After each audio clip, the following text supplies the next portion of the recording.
How's it going, YouTube? In this video, we're going to be looking at how to keep a beautiful planted aquarium. I'm going to be going over some of the tips and tricks. I'm going to explain what I have for the substrate here, some of the plants that I'm using. We're going to be looking at some of the lights that I use, and also the filtration. And I think at the end of the video, we're also going to be doing some tips and tricks that you might have forgotten or you might have overlooked. So stay tuned for that. And before you know it, you'll have a beautiful aquarium, maybe even one that's going to be better than mine. So stay tuned for that. All right, so for the substrate here, it is pretty important when we're talking about a planted aquarium, because you can have all different types. You can have a gravel substrate like I have here. You could have a sand substrate. I've seen other people use natural dirt from just outside, or you can buy some, pretty expensive, already nutrient-rich aqua soil. That's also a good option too. But for the aquarium that we have here, I went with a gravel substrate. I've used sand in the past, and that can cause some issues with the roots, right? The plants need to grab onto something so that they don't start floating away. The gravel that I'm using is a pretty thick, pretty large, pretty coarse gravel. So it's going to allow a lot of nutrients to get in, a lot of fish poop, a lot of uneaten food. It's going to allow it to go into the gravel that I have here and feed the plants over time. So that's going to be nice. I have also used in the past the aqua soil, like I was saying. However, that can be extremely expensive, and it is, if you have like corridors or something, they're going to be kicking it up a lot, and it's going to break down, and it's going to cause your water to look not good. So you can also use that if you have like a betta or a shrimp tank, so that's pretty good too. Underneath some of the gravel, I have some of these mesh bags. They're laundry bags with a plastic zipper on them. These work really well, because in these bags, I have maybe 6 of them throughout the course of this aquarium. I'm putting clay in here. So the clay has a lot of nutrients to begin with, and putting the clay in the bags make sure that it stays in all one spot, and then I can direct where all the nutrients are going to be. So I have maybe 2 over here, maybe 2 or 3 more over here, and then 1 over here for when I want to do something in the future. So I personally like this because you can also use it with the aqua soil. Again, it keeps it all in one place. And then, I don't know if you can see this, but the holes themselves are pretty big, pretty large. So the roots I've seen can easily go in here. So again, that's going to be perfect. So that is what I have been using for the substrate. Let's move on to the lighting parameters that we're using. All right, so let's move on to lighting. For this aquarium, I have a Higher light. This is an automatic LED light. So it's going to be able to ramp up during the day, ramp down during the night. It has a night light feature, auto on, auto off. So it's pretty nice.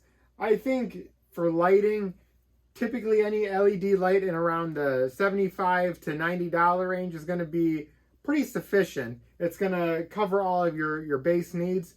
This one is supposed to be calibrated specifically for a planted aquarium. I know you can get very high-tech ones that are like, $200+. That's going to be overkill if you're watching my videos. So, we're not trying to go to a road show or win any awards like that. So, yeah, so that's the lighting. There are other types of lighting you can do. I know there's a halogen or other types of lights. Typically the LED now, they're super efficient. They're going to be pretty cheap to run for a long period of time.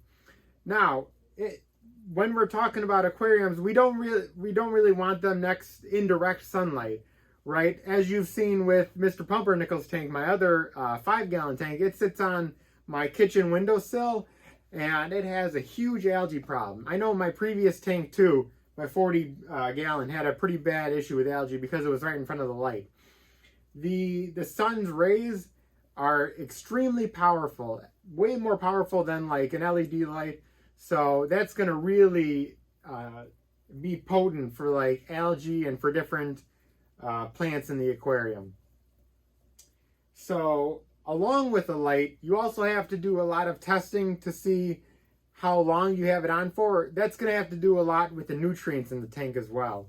So if we have a lot of nutrients, we're going to want to keep the light on for a little bit less, because with more nutrients, with more lighting, comes a lot more algae. So that's going to be a key tip to reducing the algae in your aquarium. So that's it for the lighting portion. Now let's work on some of the filtration needs to reduce some of the algae in this aquarium. Now, this is a planted tank, so we're going to want a lot of the nutrients to stay inside the water column.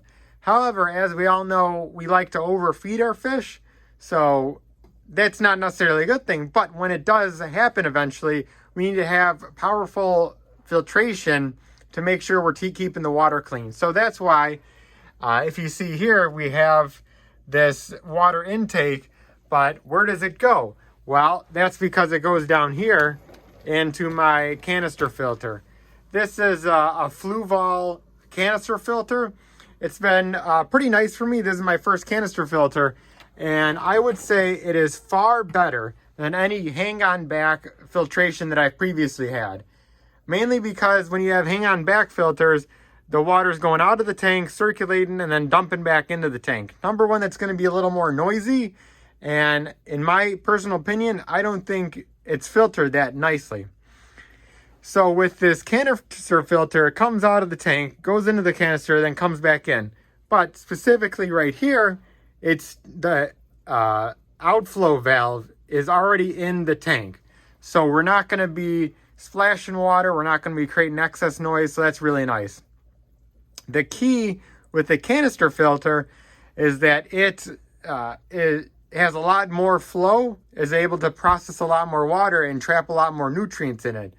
Again, taking all the stuff that the plants don't use and is able to store it down below here. So that's really nice.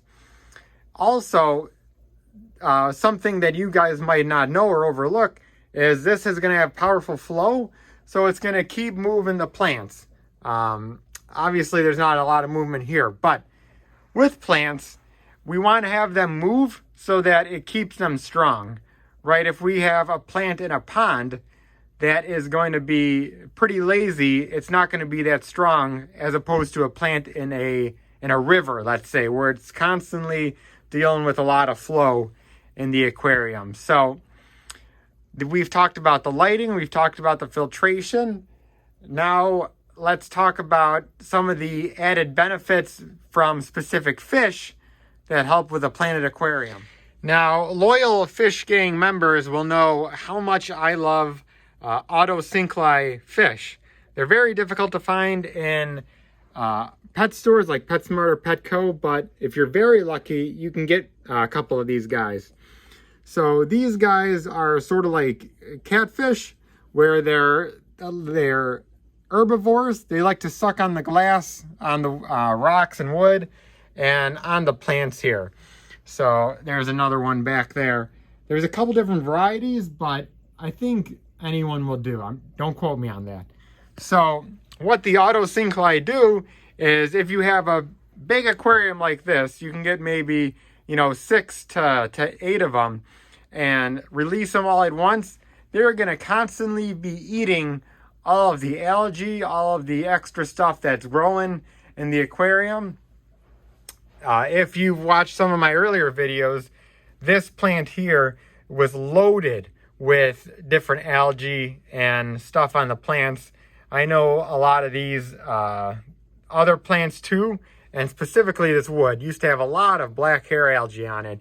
The autosyncli just constantly eat, constantly snacking on the food, on the wood and other like algae in here. So they are an absolute key crucial point. Now, you might say, well, fish gang guy, I have a plecostomus. That's going to do the trick, right? Yeah, I think that's going to do the trick for a portion of it. But as you can see, these guys are so small.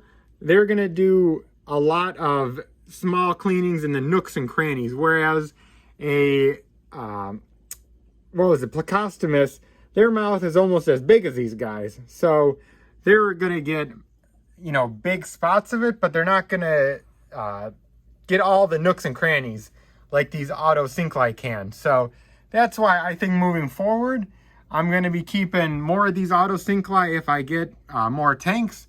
Again, because they're just so good, so cool, and they're slacking a little bit here, but they are a really good fish to have. If you can get them online, that's good too. Just make sure you're not, ship them in the hottest part of the summer like it is right now. So, all right, so that was the lighting, that was the filtration, that was the fish. Let's move on to some final tips and tricks here to keep algae low in a planted aquarium. All right, so a couple of final tips here on how to make sure we're keeping a good planted aquarium without too much algae. Like I said previously, we want to keep the lights low as long as possible. We also want to do frequent water changes, as the water changes are going to take out some of the nutrients that are trapped in here. The less nutrients we have hanging around is going to reduce the likelihood of algae. Additionally, some of these planted aquariums are going to require liquid fertilizer. So we want to make sure that while we're putting in fertilizer for the plants, we're not putting in too much. So this one says, I think, 1 pump for every 10 gallons or something. So we want to stick to that. But if we see algae start forming right away, definitely we want to hold off. However, that can be tricky because I know like Amazon swords, they need a lot of phosphorus, and that's in this liquid fertilizer. So it's a little bit of a trade-off. Maybe if we're getting a lot of algae, hold off on some of the feeding, maybe work on somehow improving our filtration like this canister filter here. And then lastly, maybe you just need more plants, right? Because the goal of plants is to remove some of the nutrients and eat it up out of the water column. But maybe, you just have 1 or 2 in there and you're like, hey, this should be working. Why isn't it? Well, maybe you don't have enough, right? Because right here we have, I can't count. So maybe like 10, maybe 15 different plants, not counting the angel tears, I think. So, that 10 there, that's going to do a lot better than just maybe 1 Amazon sword or 1 Anubias nana. So those are the quick tips on what you need to do to keep the algae out of your aquarium. Of course, this isn't an end-all be-all guide, but I hope it is a little bit of a refresher, reminder, and maybe you learned something on what you need to do to make sure the aquarium keeps looking good. So without further ado, let's get to that outro video, and peace. All right, YouTube, this was a quick update on how I keep my aquarium looking so good. Initially, this was supposed to be a highlight video of all the different plants, so I think I'm going to make that an entirely separate video because I really wanted to focus on some of the good parts of proper aquarium keeping in this video. So without further ado, thanks so much for watching. If you have any comments, please leave them below. I love reading all of them. I love interacting with you guys. And that's really how a good channel turns into a great channel, right? So thanks again so much for watching. I hope you have a great one. I hope you have a great day. And yeah, peace.